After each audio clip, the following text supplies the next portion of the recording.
本動画は公的機関による詳細な報告書が見つからなかったため、複数のニュース記事をもとに制作しています。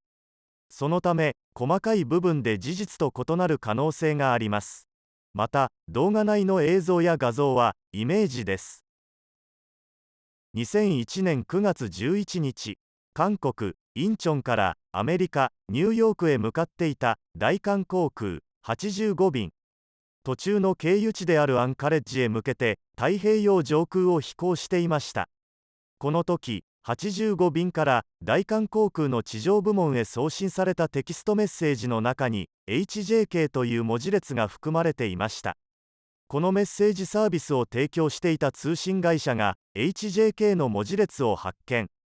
ハイジャックの発生を伝える暗号と考えた通信会社は北アメリカ航空宇宙防衛司令部へ通報しました。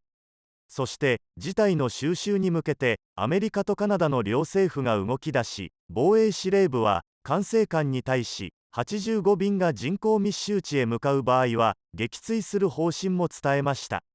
今回は大韓航空85便によるハイジャック誤報事例をご紹介します。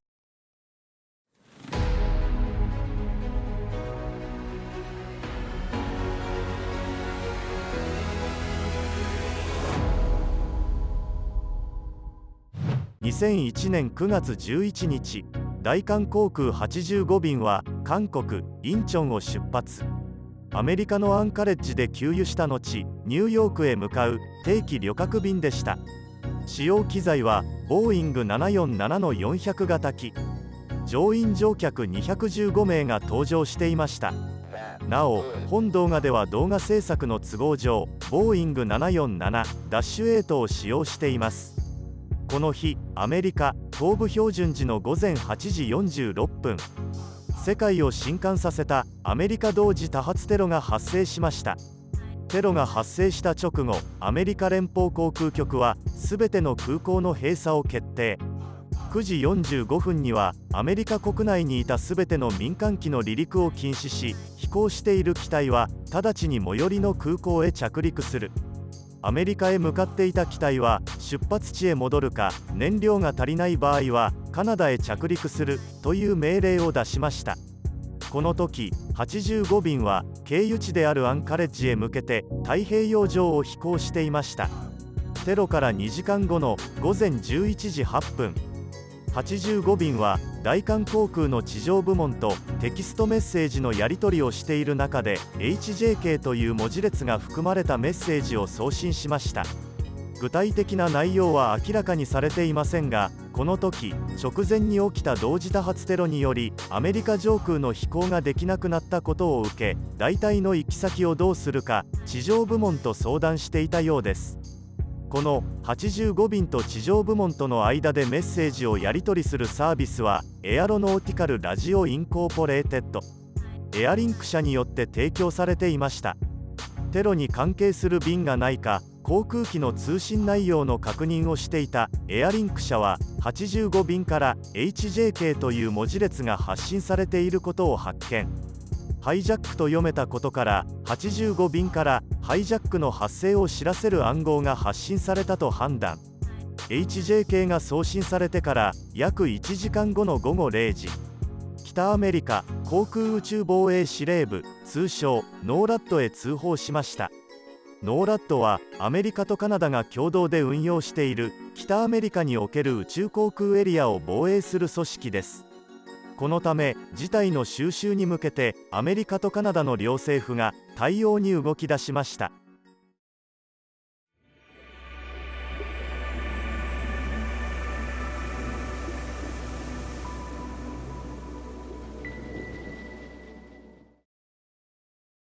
エアリンク社からの通報を受けたノーラッドは通報から1時間後の午後1時、アラスカの基地から F15 戦闘機を2機緊急発進させ85便へ向かわせました。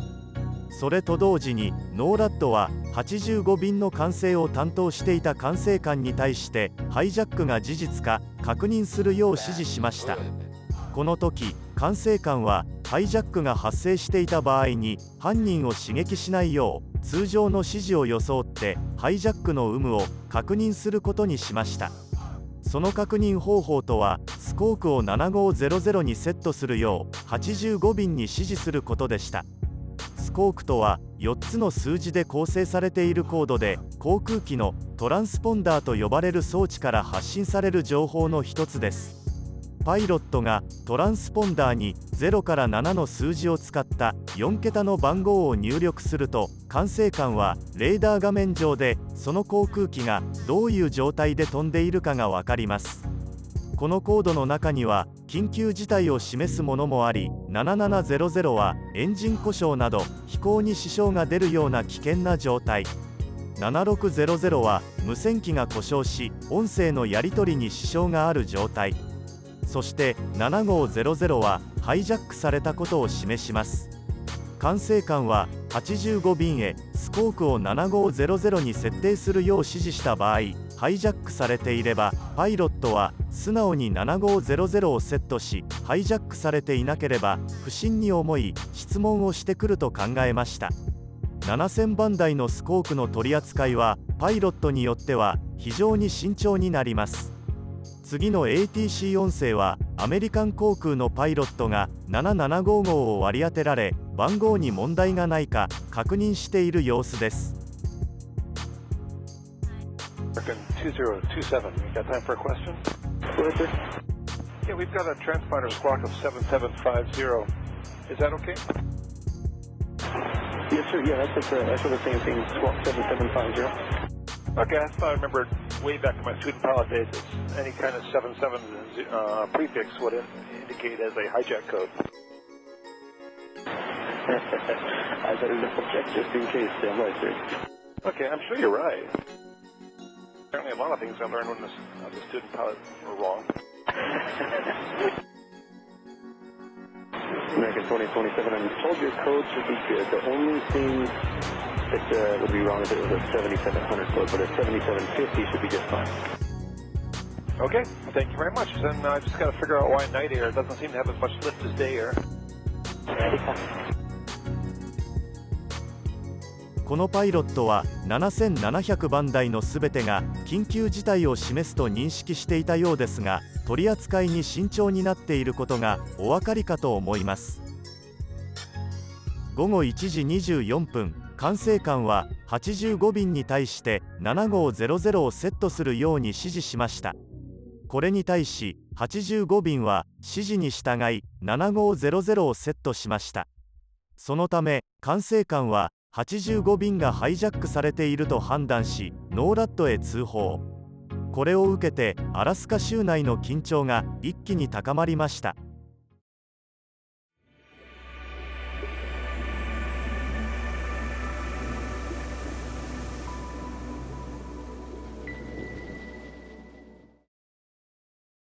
アラスカ州知事は標的にされる可能性がある政府庁舎や石油施設などにいる職員に対して直ちに退避することを指示。アメリカ沿岸警備隊は沿岸に停泊していた石油タンカーの移動を指示しました。またノーラッドは管制官へテロの場合は撃墜する可能性があることを伝えました。そのため管制官は85便を人口密集地から遠ざけ、カナダの北東部ホワイトホース空港へ向かわせることを決定。カナダの航空当局から同意を得て誘導を開始しました。緊急発進した戦闘機が85便を目視で確認しましたが、この時も85便のスコークは7500が設定されていました。85便は戦闘機が監視する中、午後2時54分にホワイトホース空港へ着陸しました。結局着陸までの90分間、85便のトランスポンダーはハイジャックが発生したことを示すコードを発信し続けていました。着陸後、警察の部隊が機内へ突入。ハイジャックは誤報であったことが確認されました。同時多発テロの数時間後というアメリカの航空当局がかつてないほど緊張していた状況で、何ともタイミングが悪かったと思います。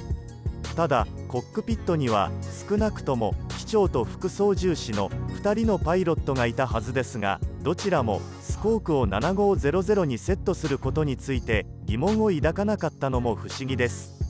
またエアリンク社が大韓航空の運航部門へ確認すればこのような事態にならなかった気もしますが、特にその点に触れられた記事は見つかりませんでした。